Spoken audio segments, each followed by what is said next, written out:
If you were ever wondering, is it possible to be absolutely terrifying while also constantly referencing the Teletubbies? It's kind of weird that you were wondering that, but this movie answers that question. And the answer is yes. I'm a fan of the 28 Later franchise. What is this franchise called? Is it just the 28 Days Later franchise? I enjoy the first one. Even 28 Weeks Later, that's the one that some people are mixed on. That has a lot of good elements to it. It's not as good, but it's really mean-spirited, and I respect that. Then we had 28 Years Later, after a long wait. And I liked that movie. It had a lot of really strong elements. I thought it was very intense, had a lot of unique stuff to it. It even got me really emotional, surprisingly.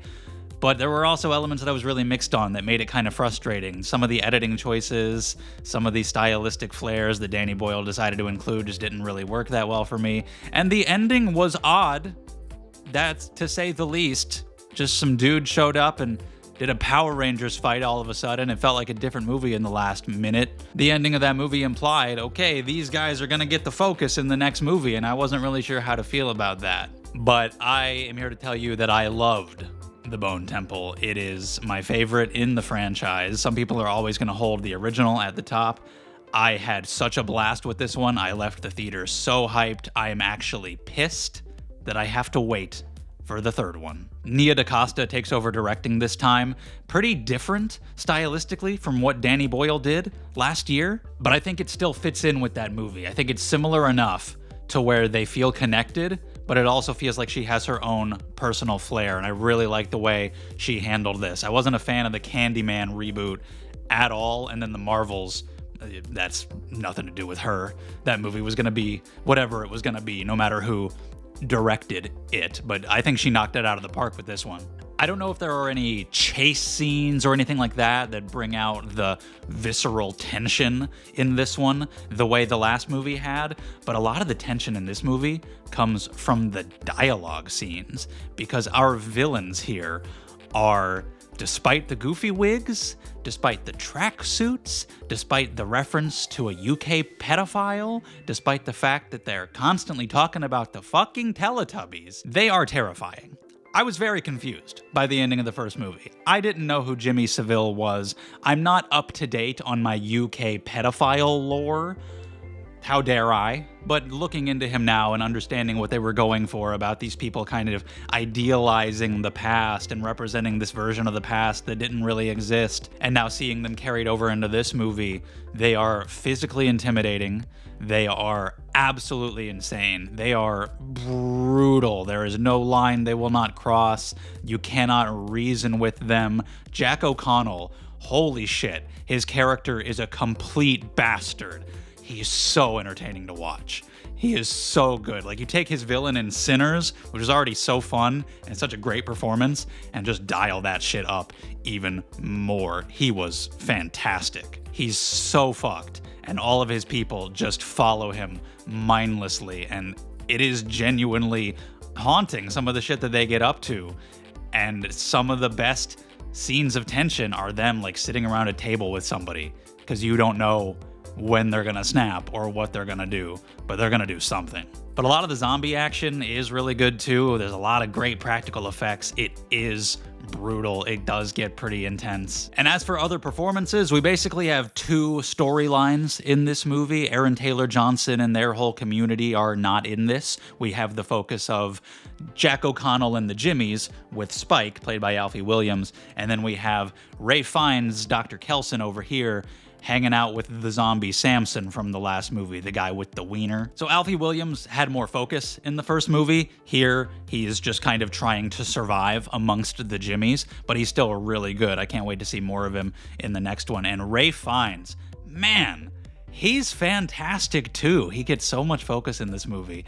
And the things they do with this character and this very unique, strange, unexpected kind of relationship that forms with him and this zombie. I won't specify in what way, but the way he's studying this zombie and trying to connect with him, it made me care about Samson, the giant zombie guy, so much more than I ever thought I would.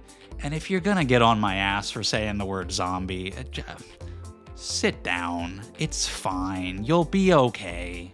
But I could have watched an entire movie about either story, either Jack O'Connell and the Jimmies or Ralph Fiennes, because they were both so great. And yet I don't feel like either one was shortchanged. I would love to see more. I would love to see flashbacks of how Jack O'Connell's character grew to be this man. I'd take an entire spin-off about that. But what we do get is sufficient and satisfying. And for a while, it really feels like two completely different movies, but not in a way that clashes. It just feels like we're watching two different really cool stories, and the way they do eventually come together is awesome. It's completely unexpected the way they handle this climax. It's extremely unique and badass. This being the middle chapter, you might wonder, is it just going to be like the transitionary stage? It's going to be the one that's not as good. It just exists to get us from point A over to point C, and point B itself isn't very interesting. But no, this movie actually has a solid conclusion that's very satisfying.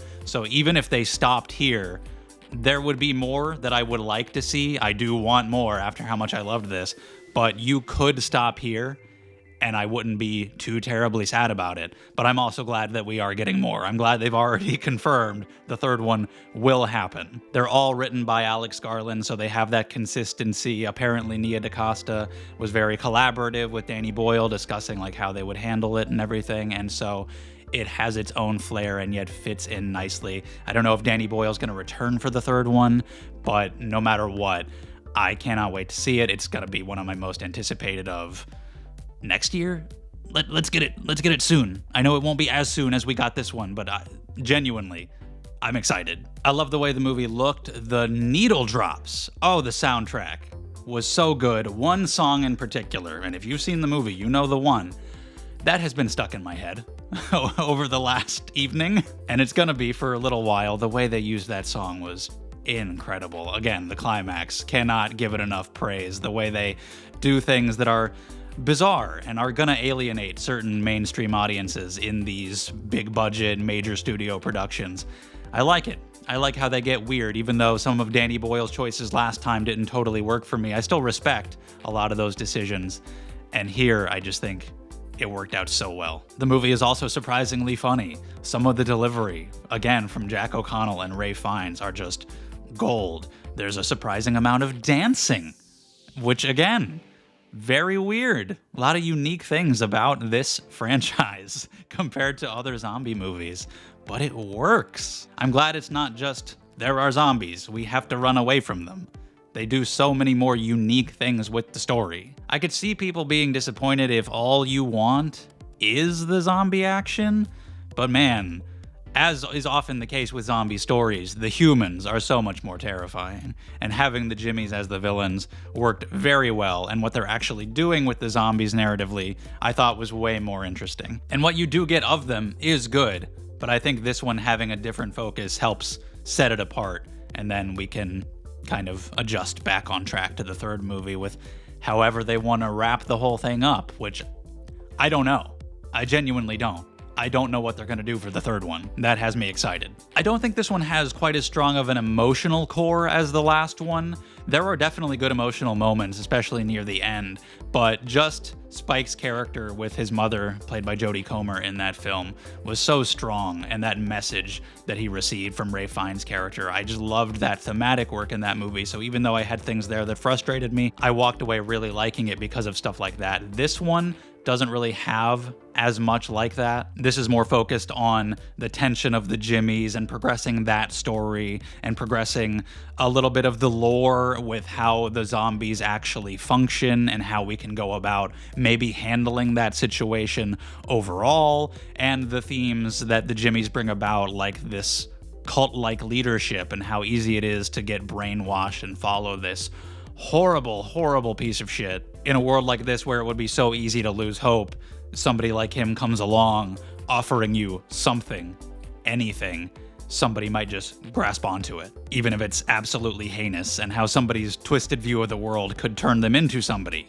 like his character in a situation like this, how it would be so easy to misinterpret all of these terrible things that are going on and then use them for your own personal gain. Like I said, I would have liked to see even more. I would have been fine with the movie being longer, but I am satisfied with what we got for those characters. So it's not quite as stylized as 28 years later. It's not quite as emotionally poignant, but goddamn, I had such a good time. Incredible performances, the kind that always get overlooked when it comes to awards, and yet us horror fans, we know the truth. My sole impression of these villains was, what the fuck was that? And then it became, oh my god, I want to watch an entire movie about these guys. And that's pretty impressive, in addition to getting me to care so much about this weird zombie shit going on with Ralph Fiennes' character. There was one scene where the screen got like double imaged, and I thought, oh, well, this is an interesting stylistic choice. And then it would like kaleidoscope back and forth between being double imaged and triple imaged.